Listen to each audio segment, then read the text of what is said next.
Hello students, welcome back to the channel. आज हमें discuss करना है worksheet number 6 by directorate of education of class 10th from the lesson chemical reactions and equations. इस worksheet में हमें basically discuss करना है about oxidation, reduction and redox reactions. तो let's start. Oxidation and reduction are the kinds of chemical reactions. हमने पढ़ा था chemical reactions क्या हैं। तो ऑक्सीडेशन और रिडक्शन जो है वो दो टाइप की केमिकल रिएक्शंस हैं। In our daily life we find so many examples from both oxidation and reductions. अगर हम अपने आसपास देखें तो हमें बहुत सारे एग्जाम्पल्स देखने को मिलेंगे, जैसे कि rusting of iron in presence of air and moisture. जैसे ही आयरन की किसी भी चीज़ को ऑक्सीजन और वाटर मिलता है तो उसमें जंग लग जाता है।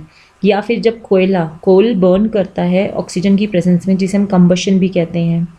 या फिर एक बहुत ही कॉमन एग्जांपल, जो भी कोई भी खाना अगर ऑयल या घी में बना है, अगर हम सेम ऑयल या घी बार बार इस्तेमाल करेंगे तो उसके अंदर से एक अजीब सी फाउल स्मेल आने लगेगी। तो ये सब एग्जांपल्स जो हैं ये हम ऑक्सीडेशन की वजह से, रिडक्शन की वजह से हुए हैं। अब आपको पता है जो ये ऑयली फूड है, इसके अंदर बैड टेस्ट और स्मेल डेवलप हो जाता है अगर हम बार बार इस चीज़ को इस्तेमाल करते रहें। और ऐसा नहीं है कि सिर्फ इसमें बैड टेस्ट या स्मेल ही डेवलप हो रहा है, इसके अंदर बेसिकली ये जो बार बार रिपीटेडली यूज़ करने से सेम ऑयल और फैट को ये हमारी हेल्थ के लिए भी अनफिट हो जाता है। ये हमारे खाने के लिए भी ठीक नहीं है और इससे हमारी हेल्थ भी ख़राब होने के चांसेस रहते हैं। और इस प्रोसेस को एक नाम भी दिया गया है जिसे हम रेंसिडिटी कहते हैं, जिसमें ऑयली फूड जो है वो बार बार ख़राब हो जाता है। अब नेक्स्ट देखते हैं ऑक्सीडेशन और रिडक्शन में डिफरेंस क्या है। तो ऑक्सीडेशन की अगर हम बात करें तो नाम से पता चल रहा है, oxidation means addition of oxygen to a substance. और रिडक्शन क्या है? Addition of hydrogen to a substance. Oxidation का अगर हम एग्जांपल देखें तो इसमें देखो, जैसे कार्बन था, अगर उसमें ऑक्सीजन ऐड हुई तो C+O2 क्या बन गया? CO2। वैसे ही जब सोडियम में Na में हाइड्रोजन ऐड हुई तो वो बन गया NaH। सेकेंड एग्जाम्पल अगर हम देखें तो ऑक्सीडेशन का मतलब, हम अगर किसी चीज़ में ऑक्सीजन ऐड हुई है तो हम ये भी तो कह सकते हैं कि उसमें से हाइड्रोजन रिमूव हुई है, क्योंकि ये दोनों एनिमीज हैं एक तरीके से। अगर ऑक्सीजन आएगी तो हाइड्रोजन चला जाएगा, हाइड्रोजन आएगा तो ऑक्सीजन चला जाएगा। तो रिमूवल ऑफ हाइड्रोजन, तो एग्जाम्पल हमने देख लिया, जैसे हाइड्रोजन सल्फाइड था H2S, जैसे ही उसमें ऑक्सीजन आई तो हाइड्रोजन अपने आप रिमूव हो गया, तो सल्फर बन गया और H2O बन गया। और वहीं रिडक्शन की अगर हम बात करें तो जब इसमें एडिशन ऑफ हाइड्रोजन हुआ तो इसका मतलब रिमूवल ऑफ ऑक्सीजन होगा। तो इसका मतलब MgO था, मैग्नीशियम ऑक्साइड, जब उसमें कार्बन ऐड हुआ तो क्या बन गया? Mg+CO। थर्ड है loss of electrons from a substance. Oxidation में क्या होगा? कोई भी एलिमेंट था या कोई भी सब्सटेंस था, उसमें से इलेक्ट्रॉन्स लूज होंगे। और रिडक्शन में क्या होगा? गेन ऑफ इलेक्ट्रॉन्स होगा। तो एग्जाम्पल जैसे Zn था, उसमें से इलेक्ट्रॉन्स जो है, अगर 2 इलेक्ट्रॉन लूज हो जाएंगे तो वो बन जाएगा Zn2+। जब भी किसी चीज़ में से इलेक्ट्रॉन्स रिमूव होते हैं, वो डोनेट करता है तो प्लस का साइन आता है, और जितने इलेक्ट्रॉन वो रिमूव करता है उतना ऊपर चार्ज लिखा जाता है। तो Zn2+, यानी उसने 2 इलेक्ट्रॉन्स दिए। वैसे ही रिडक्शन में क्या होगा? गेन ऑफ 2 इलेक्ट्रॉन्स, मीन्स जितने भी इलेक्ट्रॉन्स वो गेन करेगा, gain of electrons from a substance. तो इसमें क्या था? Zn2+ था और हमने उसको 2 इलेक्ट्रॉन दे दिए तो क्या बन गया? Zn बन गया। तो ये बेसिक डिफरेंस था ऑक्सीडेशन और रिडक्शन के बारे में, जो एग्जाम्पल में एग्जाम्स में पूछा भी जाता है और एग्जाम्पल्स भी आ जाते हैं इसके। अच्छा, नेक्स्ट पॉइंट देखिए। The reactions in which oxidation and reduction takes place simultaneously are called redox reactions. Very important.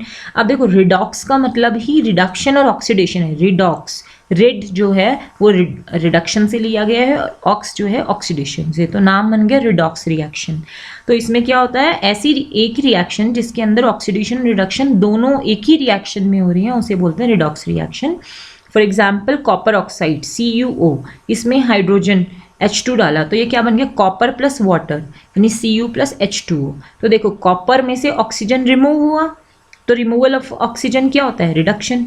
और H2 में ऑक्सीजन ऐड हुआ मीन्स ऑक्सीडेशन। तो एक ही रिएक्शन में दोनों एग्जाम्पल हो गए, इसीलिए ये किसका एग्जाम्पल हो गई? रिडॉक्स रिएक्शन का।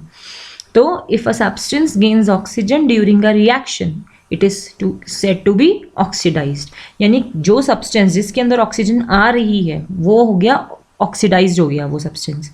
ऐसे ही अगर किसी रिएक्शन में किसी सब्सटेंस के पास से ऑक्सीजन जा रही है, इसका मतलब हाइड्रोजन आ रही है, तो वो क्या कहलाएगा? It is said to be reduced. तो ये नीचे पिक्चर में आपको एग्जांपल दिख रहा है कॉपर ऑक्साइड का ही। इसमें देखो हाइड्रोजन में ऑक्सीडेशन हुआ तो H2O बन गया, और कॉपर ऑक्साइड में रिडक्शन हुआ तो वो कॉपर बन गया।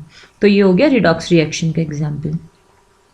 Now let's see what we have learn today. क्या आज हमने सीखा? तो ये कुछ 3 क्वेश्चंस दिए हुए हैं, ये आपको सॉल्व करने हैं। पहला क्वेश्चन है write one difference between oxidation and reduction. तो सिंपल अभी आपके पॉइंट्स डिस्कस किए हैं। सेकेंड है identify the substances that are oxidised और reduce in the following reactions. अभी आपको 4 रिएक्शंस दिए हैं, इनमें आपको ये बताना है कौन सा सब्सटेंस ऑक्सीडाइज हुआ है और कौन सा सब्सटेंस रिड्यूस हुआ है। अब मैंने क्या बताता हूँ, ऑक्सीडाइज्ड कौन होगा? जिसके पास ऑक्सीजन ऐड होगी, ठीक है, और रिड्यूस कौन होगा? जिसमें से हाइड्रोजन ऐड होगी और ऑक्सीजन रिमूव होगी। तो वो आपको आइडेंटिफाई करना है। और थर्ड क्वेश्चन है Nina found that her anklet turn black after few days. Nina ने देखा कि जो उसकी पायल थी वो कुछ दिनों बाद काली हो गई है। तो इन दिस प्रोसेस जो ये प्रोसेस हुआ इसमें जो सिल्वर था, क्योंकि पायल किसकी होती है? चांदी की, और चांदी को अगर हम ऐसी खुले में रखेंगे तो वो ब्लैक हो जाती है। तो in this process silver is oxidise और रिड्यूस। हमें ये बताना है कि जो चांदी थी वो ऑक्सीडाइज हुई है या रिड्यूस हुई है। तो आप इनके आंसर्स फाइंड करिए और हम इसको बाद में डिस्कस करेंगे। Till then thank you.